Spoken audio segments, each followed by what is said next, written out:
시편 7편의 1절과 2절에는 고난을 당하고 있다는 내용이 있습니다. 1절, 2절을 보시죠. 여호와 내 하나님이여, 내가 주께 피하오니 나를 쫓아오는 모든 자들에게서 나를 구원하여 내소서. 우리 2절을 읽겠습니다. 시작. 건져낼 자가 없으면 그들이 사자같이 나를 찢고 뜯을까나이다. 건져낼 자는 하나님이시죠. 하나님이 나를 건져내시지 않으시면 그들이 사자같이, 사자가요 짐승을 뜯어 먹을 때 그냥 목하고 몸을 몸하고 내장을 다 분리하고 마음 그대로 갈기갈기 찢어서 씹어 먹지 않습니까? 지금 이 시편의 저자 다윗이 너무너무 힘이 들고 어려운 시절에 처해져 있다. 그냥 다리가 좀 아프고 팔이 부러지고 이런 수준이 아니라 원수들이 내 심장을 내 몸에서 끄집어내어 뜯어 먹으려고 한다. 정말 너무너무 힘겨운 상황입니다. 그런데 3절부터 그는 만일 내가 정말 하나님 보시기에 그렇다면 나를 그들에게 뜯어 먹히게 하시옵소서라는 내용이 있습니다. 이제 3절, 4절, 5절입니다. 1절, 2절은 고난의 지금 현재 처해 있는 상황이 너무 힘들다는 거죠. 우리가 사자에게 뜯어 먹히지는 않아도 사자 같은 질병, 사자 같은 고통스러운 인간관계, 정말 저 사람만 안 보면 좋겠다고 싶은데 안 볼 수도 없고, 그런 또 사자같이 나를 뜯어 먹으려는 경제적인 어려움, 고통스럽지요. 그 외에도 우리 인생에도 정말 어려운 일이 있을 수 있지 않습니까? 이제 그런데 3절부터 읽겠습니다. 3절입니다. 시작. 여호와 내 하나님이여, 내가 이런 일을 행하였거나 내 손에 죄악이 있거나. 4절입니다. 화친한 자를 악으로 갚았거나 내 대적에게서 까답시. 4절은 내가 나에게 잘해준 사람이 있는데, 나에게 잘해준 사람이 있는데 나하고 친하자, 그래서 나도 도와주고 자기도 도와주고, 하여튼 간에 내게 긍휼을 베풀고, 화친이란 것은 사이좋게 지낸, 나에게 참 잘해준 사람에게 내가 까닭없이 악으로 갚았거나, 나 다윗이 그렇게 몹쓸 짓을 했거나, 또 내 대적이지만 내가 별로 좋아하지도 않는 사람이고, 심지어 나를 아주 돌아다니면서 악하게 아주 못되게 말하는 사람이더라도 나는 까닭없이 그들에게서 그들의 명예를 빼앗거나, 그들을 뒤에서 조롱하거나 비아냥거리거나, 하여튼 나에게 은혜를 베푼 사람에게든지 심지어 내 대적에게든지 내가 불의하게 무언가 그들을 괴롭히거나 은혜를 갚지 않았거나, 혹은 나쁘게, 비록 대적이라도 내가 그 사람을 조롱하고 비난하고 꼭 물건만 뺏는 게 아니라 야유하고 비아냥거리는 것도 그 사람의 이름, 명예를 빼앗는 거잖아요. 여튼간에 내게 잘해준 사람이거나 못해준 사람에게 하나님 보실 때 내가 함부로 대했다면은, 그렇다면 5절입니다. 만일 내가 그랬더라면, 내가 죄를 짓고 내가 사람들한테 그랬더라면, 5절 시작. 원수가 나의 영혼을 쫓아잡아 내 생명을 땅에 짓밟게 하고 내 영광을 먼지 속에 살게 하소. 만일 그랬다면은 원수들이 나를 괴롭히는 건 너무 당연하다. 그런데 하나님, 아니지 않습니까? 내용은 이런 겁니다. 그러니까 다윗이 뭐라 그러냐면 1절, 2절에 내가 너무너무 힘이 드는데, 하나님, 만일 내가 3절, 4절, 5절처럼 했더라면, 만일 요거 내가 지금 얻어터져도 싸다, 내가 얻어터져도 싸다, 그래서 내가 진짜 하나님 앞에서 내가 잘못했다면, 그렇다면 그들이 나를 잡아 죽이든 이 땅에서 나를 괴롭히든 그건 너무 당연한 거니까 그걸 내가 정말 그렇게 하시옵소서. 그렇지만 그 뒷구절은 그런데 하나님, 제가 아무리 생각해도 그들에게 하나님 앞에서 내가 뭐 잘못한 것이 느껴지지가 않습니다. 그러니 하나님이 원수를 갚으시고 저를 도와주시옵소서. 이게 이제 시편 7편입니다. 여기서 우리가 생각해 볼 주제는 이것입니다. 믿음의 사람들에게 때로는 까닭없는 고난이 다가오는가? 어떤 것은 내 생각에 내가 얻어 터져도 합당한 것 같아. 내가 그러면 안 되는데, 성경에서 속히 부하고자 하는 자는 형벌을 면치 못하리라, 주님께서 경고하셨는데 이렇게 아무리 생각해도 비정상적인 방식으로 속히 부하려고 하다가 집 살 돈을 날려버리거나 전세 비용을 내줘야 될 돈을 또 날려버리거나, 여튼간에 속히 부한 것이 잘못되었다기보다는 하나님의 방식이 아닌 인간의 욕망과 욕정에 의해서 벌어지는 일들에 대해서 하나님이 경고하시는 거죠.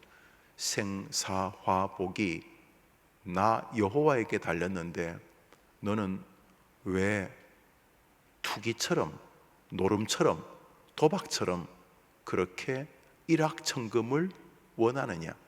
내가 싫다고 하지 않았느냐?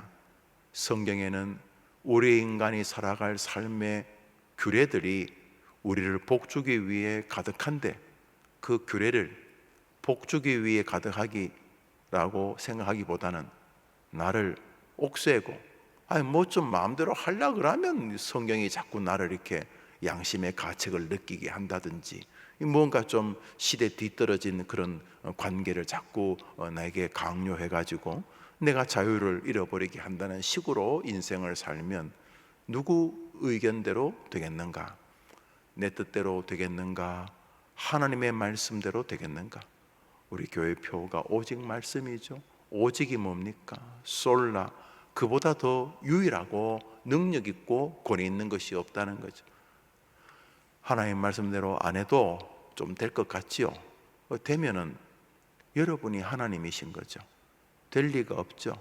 결국은 하나님의 말씀이 우리를 다 드러내게 되겠죠. 자, 여튼간에 내가 잘못해서 어려운 일이 발생하면 서로 머리를 콕 쥐어박고, 어이구 이 모자란 녀석아, 어이구 네가 무슨 목사냐, 집사냐, 장로냐, 네가 무슨 믿음의 사람이냐 하고 하나님 앞에 그 벌을 받아들이면서, 주님 죄송합니다, 잘못했습니다, 다시 기회를 주시고 용서해 주시옵소서 하고 우리가 하나님께 돌아서고 참회할 수 있는 거죠.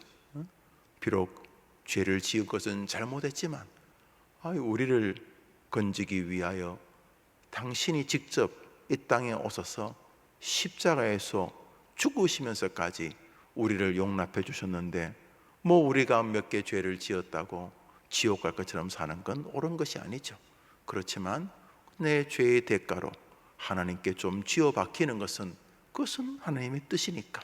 우리가 잘못해서 벌어진 일이면 하나님 잘못했습니다, 하나님 정말 죄송합니다, 아이고 내가 애비답지 못함, 어미답지 못함, 내가 그리스도인답지 못함, 주님 죄송합니다 하고 회개하면 하나님은 미쁘시고 의로우사 우리의 죄를 사하시며 모든 불의의 소리를 다시금 용납하신다고 성경이 말씀하셨으니 또 그렇게 용서하실 줄 믿습니다. 그러니까 우리가 잘못했으면 하나님 용서를 구하고, 또 잘못했으면 또 쥐어박히고, 그래서 또 죽이자는 게 아니고 또 인간되라고 쥐어박으시니까 또 하나님 앞에 용서를 구하고 그럴 수 있죠. 그런데 잘못해서라고는 도저히 이해가 안 되는, 내가 도대체 뭘 잘못했는지를 내가 완벽한 인간은 아니어도 최근에 벌어지는 이 사안에 대해서는 내가 무슨 죄를 지었는지 생각할 수도 없고 이해할 수도 없는, 지금 다윗처럼 하나님 아버지, 지금 제가 너무 원수들이 괴롭히는데 하나님, 제가 곰곰이 한번 생각해 봤습니다. 저 원수들이 나를 이렇게 괴롭히는데 내가 기여한 게 있는가? 내가 내게 은혜를 베푼 사람에게 함부로 대했나? 나는 나에게 은혜를 베푼 사람에게 내가 함부로 대한 적이 없는데, 그렇다고 내가 원수들을 뒤에서 막 비난했나? 뭐 내가 원수인 거는 맞지만은 그들이 나를 별로 안 좋아하고 나를 괴롭히지만 내가 원수들을 돌아다니면서 막 비아냥거렸냐? 내 기억으로는 그런 게 없습니다. 하나님 아버지, 내가 만일 하나님 보실 때 잘못해서 일어난 일이라면 그저 원수들이 나를 잡아 죽이도록, 그거 뭐 하나님 뜻이니까 그렇게 하시옵소서 라는 말은 자기 생각에는 지금 벌어지는 일이 아무리 생각해도 내 잘못이나 내 실수나 내 죄 때문에 벌어진 것 같지 않다는 이런 이야기입니다. 이 말은 지금 인간적으로는 다윗이 참 안타깝다, 이해할 수 없다, 뭐 억울하다까지는 아니어도 지금 내가 이런 일을 겪는 것이 참 내가 이해가 안 된다 라고 말하고 있다는 것이죠. 이해가 안 되는 게 맞아요. 왜 맞냐 하면 다윗의 이 호소가 성경책이 되었다는 거예요. 시잘데없는 소리 하고 있다, 그러면 성경이 될 리가 없잖아요.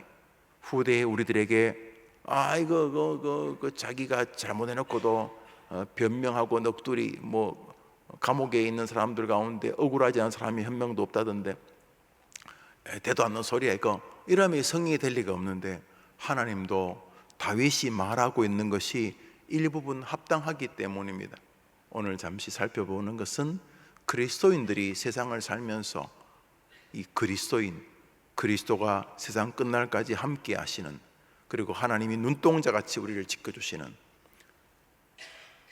어미가 자기가 낳은 젖먹이를 잊을지라도 나 여호와는 너를 잊지 않겠다고 하신, 어떻게 엄마가 10달 동안 뱃속에 있다가 태어난 자기 새끼를 잊을 수 있겠어요?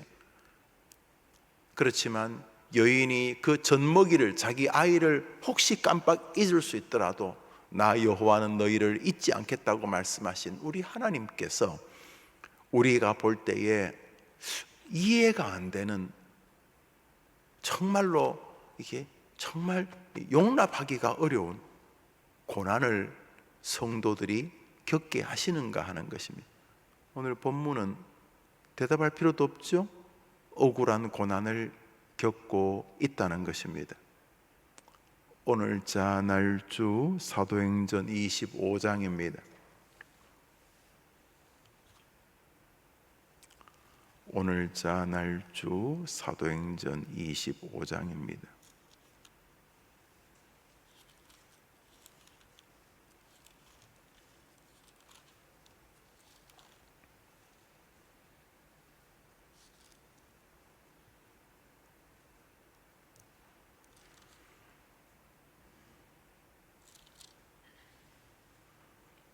(10절) (11절을) 읽겠습니다. 10절 11절입니다.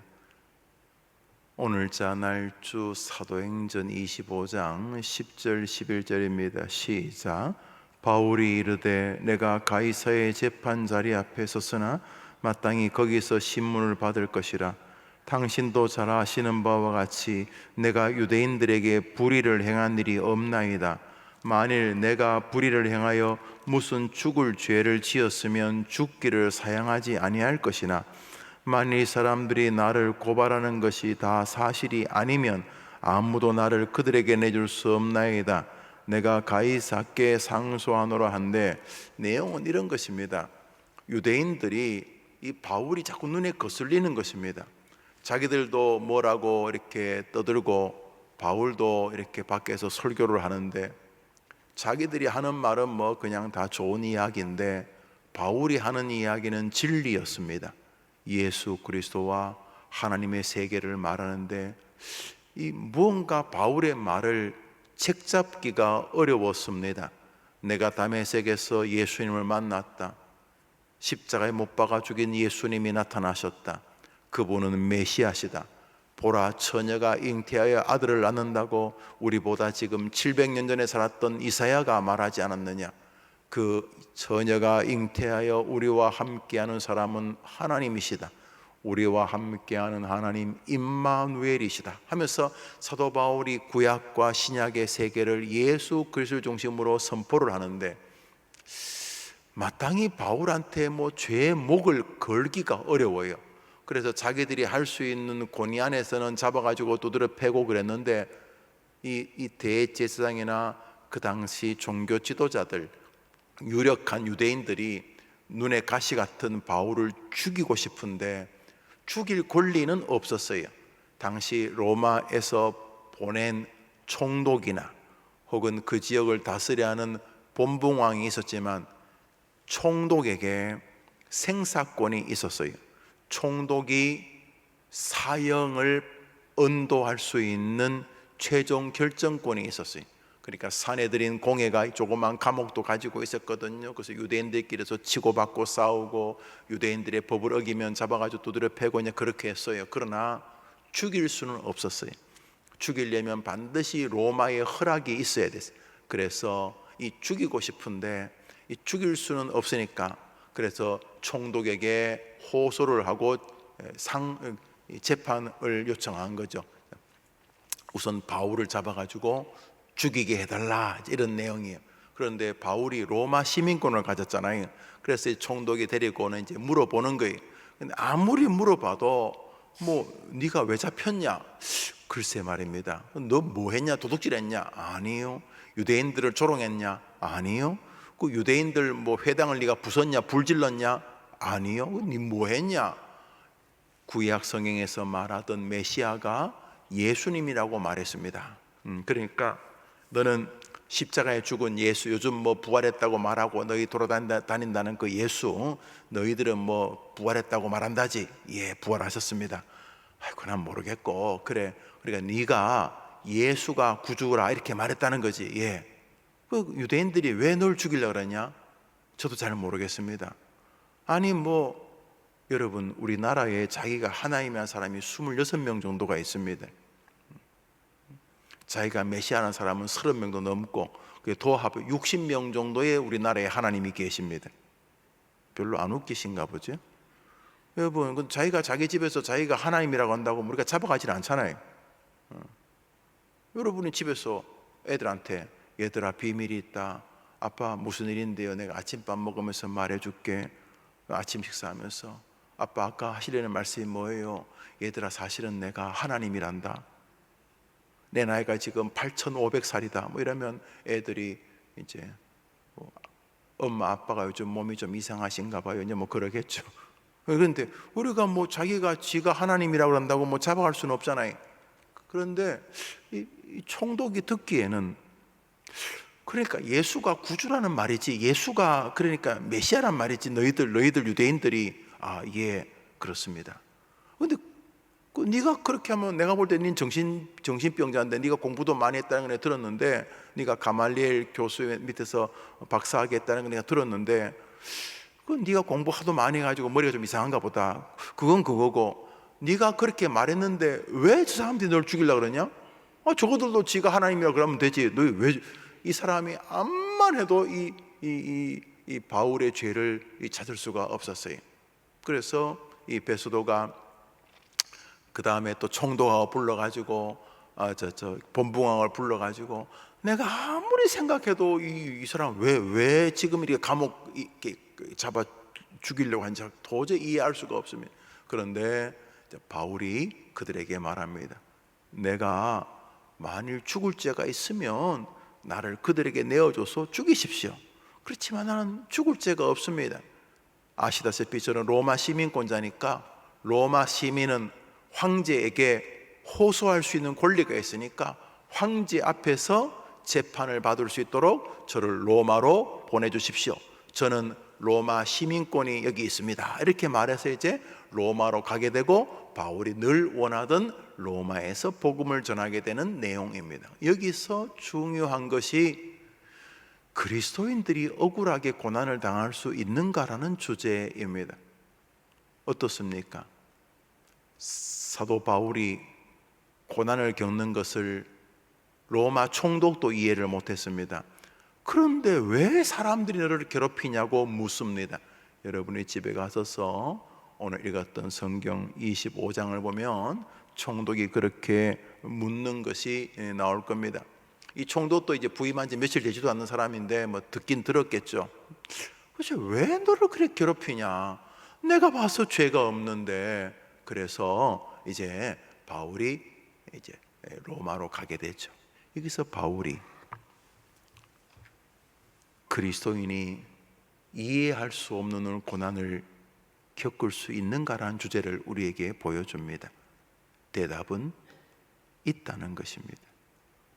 여러분, 시편 기자도 이해할 수 없는 고난을 겪고 신약 성경 절반을 기록한 사도 바울도 인생에서 이해할 수 없는 고난을 겪는데 우리는 이런 어른들의 믿음에 따라가지도 못하는데 왜 이해할 수 없는 고난을 겪으면 안 되는가 하는 것입니다. 사도 바울 역시, 다윗 역시 도저히 이해할 수 없는 고난을 겪습니다. 이해할 수 없는 고난을 겪었다고 이들이 믿음을 포기합니까? 다윗이 뭐 하나님이 있는 거요 없는 거요? 이렇게 지금 내가 고난을 당하고 있는데 지금 뭐 하는 겁니까? 내가 암만 생각해도 도대체 왜 이런 일이 벌어진지 내가 도저히 이해가 안 되는데 저렇게 죄 짓는 저놈은 저래 잘 사는데 이럴 수가 있습니까? 그러지 않습니다. 주님, 제가 아무리 생각해도 왜 저 사람이 이러는지 도저히 이해가 안 됩니다. 이렇게도 생각해보고 저렇게도 생각해봐도 내가 무슨 죄를 지었는지 이해할 수가 없습니다. 왜 저렇게 거짓으로 나를 모함하는지, 왜 저들이 저렇게 악하게 말을 지어내는지 도저히 이해할 수가 없습니다. 그러니까 오늘부터 하나님은 안 계신 겁니다. 이런 결론에 도달하지 않고 하나님, 제가 도저히 이해할 수 없지만은 하나님은 살아계시니 하나님이 나를 건져 주시옵소서 라고 기도하고 그것이 시편이 되었습니다.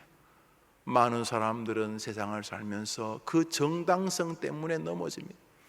얼마나 많은 부부가 그 정당성 때문에 서로 싸웁니까? 내가 네보다 더 정당성이 있다는 것입니다.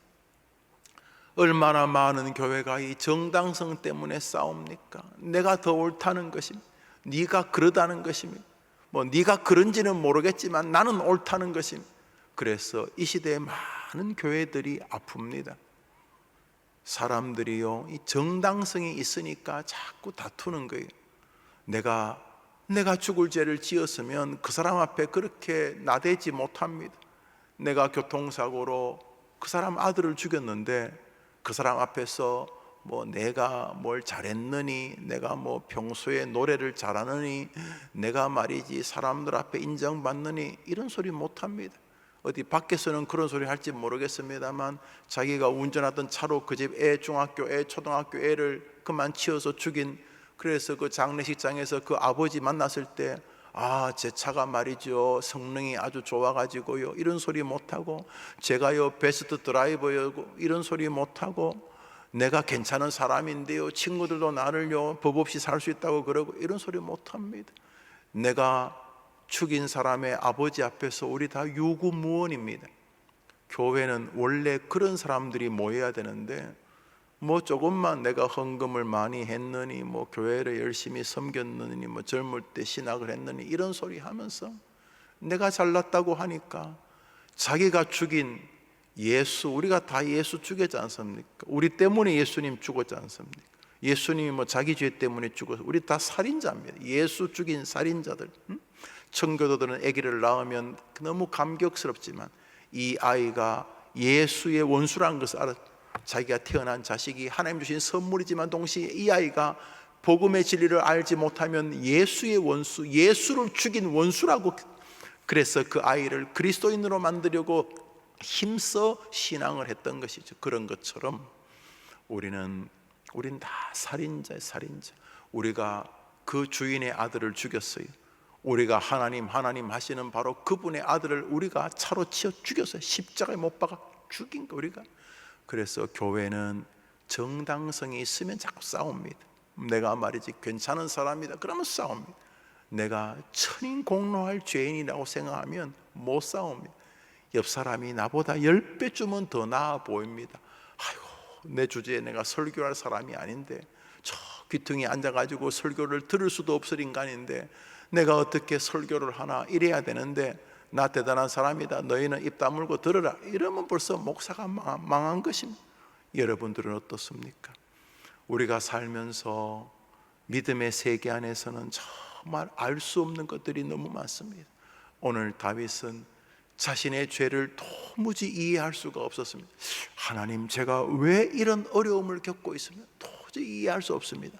그렇지만 내가 이해 못하는 것이지 하나님은 알고 계시오니 하나님이여 역사하여 주시옵소서. 혹여나 내가 모르는 죄가 있다면 나를 긍휼히 여기시고 나를 다시금 소생시켜 주옵소서, 이렇게 말하고 있는 것입니다. 믿음의 길을 걷는데 참 인간은 죄가 있으면 죄가 있는 대로 자빠지고 넘어지고, 또 자기가 조금 의롭다 생각하면은 그 의롭다는 것 때문에 견디지를 못하고, 남이 나한테 눈꼽만큼만 해롭게 해도 마치 정의의 사도처럼 그 사람을 비아냥거리고, 혼자 안 되면 동네에 나발 불면서 이 사람 나쁜 놈이라고 계속 말이라도 해야지 속이 시원한 우리는 그런 족속들 아닙니까? 오늘 주님은 오늘 자 날조를 통해 우리에게 물으십니다. 믿음의 세계에서 이해할 수 없는 고난이 오는가? 당연하지 라고 말씀하시는 것입니다. 그러므로 오는 거에 대해서는 우리 가운데 누구도 이상하다고 하면 안 되는 것입니다. 예수님도 이 땅에서 억울한 고난을 겪으셨고, 예수님은 아니지만 다윗도 억울한 고난을 겪었습니다. 다윗이 간음하고 살인했을 때 겪었던 고난과 다르게 이건 지금 왜 이런 일이 왔는지를 모릅니다. 그렇지만 그는 고난 속에서도 결국 하나님을 경배합니다. 하나님이여 저를 건져 주시옵소서. 이해가 안 되고 아무리 생각해도 왜 그런지 알 수가 없는 고난이지만, 주님, 여전히 나는 고난 앞에서 무력한 연약한 인생이오니 하나님이여 나를 긍휼히 여겨 주시옵소서. 그리고 이 고난을 통해 하나님의 이름이 높아지고 이 고난을 통해 나의 영적 근육이 더 단단해지게 도와 주시옵소서. 사도 바울이 오늘 본문에서는 말하지 않지만 40에 한한 감암매를 맞고 여러 번 태장에 맞고 돌에 맞고 굶주리고 파선하고 동족의 배신을 당하고 이런 어려움을 이야기합니다. 사도 바울이 도저히 이해할 수 없는 고난이, 그렇지만 그 모든 것이 따라 합시다. 합력하여 선을 이루는 것을 보았습니다. 우리 눈에는 이해할 수 없는 고난이지만 모든 것을 다 아시는 하나님은 충분히 우리에게 합당한 고난을 주신 줄 믿으시기를 바랍니다. 하나님이 틀릴 리가 없지 않습니까? 다소 이해하기 어려운 고난이라 할지라도 이것이 합력하여 선을 이룰 것을 조금도 의심하지 마시고, 우리가 고난당하는 그 순간에도 우리 하나님 우리 곁을 단 1cm도 떨어진 적이 없으셨고, 우리 안에서 우리 앞에서 우리 위에서 우리와 동행하시는 것을 믿으시기를 바랍니다. 인생에 이해할 수 없는 고난이 다가올 때 우리가 할 것은 하나님을 인정하는 것입니다. 그리고 아픈 것을 고백하는 것이, 그게 바로 이렇게 새벽에 나와 기도하는 거 아니겠습니까? 하나님 아버지, 제가 많이 아픕니다. 하나님 저를 긍휼히 여겨 주시옵소서. 때로는 내가 잘못해서 당하는 고난인 것 느껴지면 그 죄를 회개하고 용서를 구하고, 도저히 내가 이해할 수 없는 고난이라면 하나님, 여기에도 하나님의 뜻이 계신 것을 믿습니다. 하나님이여 자비를 더하시고 전와 위복의 복을 내려 주시옵소서. 이해할 수 없던 고난을 통해서 시편 기자가 되었던 사람을 기억하고, 이해할 수 없는 고난을 통해서 자기가 그토록 원하던 로마 군인의 호송을 받으면서 가는 바울이 있었던 것처럼, 이해할 수 없는 고난도 하나님과 함께면 결국은 전화위복이 될 줄 믿습니다. 하나님이여 저를 불쌍히 여겨 주시옵소서. 이해하는 고난은 회개함으로, 이해할 수 없는 고난은 하나님을 의존함으로 하나님과 더 복된 길을 누리는 해림의 모든 백성들이 되기를 주님의 이름으로 축복합니다. 오늘 아침에 저 화성에서 우리 교단 선교단체인 GMS에서 회의가 있습니다. 여러분 기도해 주시고, 또 앤드류 목사님 무사히 도착하셨다고 연락이 왔습니다. 우리 교회에 파송된 10분의 선교사님을 비롯하여 또 10여 분의 협력 선교사님, 그리고 우리 GMS 산하 2,540명의 우리 교단 선교사님들이 계십니다. 선교사님들을 위해서 기도해 주시기를 바랍니다. 주님과 신기도로 예배를 마치고 자유롭게 기도하면서 오늘은 고난 문제에서 과도하게 절망하지 말고 다 지켜보고 계신 하나님께 도움을 구하면서 소망으로 일어서는 아침이 되기를 바랍니다. 하늘에 계신 우리 아버지여, 이름이 거룩히 여김을 받으시오며 나라 임하옵시며 뜻이 하늘에서 이룬 것 같이 땅에서도 이루어지이다. 오늘날 우리에게 일용할 양식을 주옵시고, 우리가 우리에게 죄 지은 자를 사하여 준 것 같이 우리 죄를 사하여 주옵시고, 우리를 시험에 들게 하지 마옵시고 다만에게서 구하옵소서. 내게 나라와 권세와 영광이 아버지께 영원히 있사옵나이다. 아멘. 기도합시다.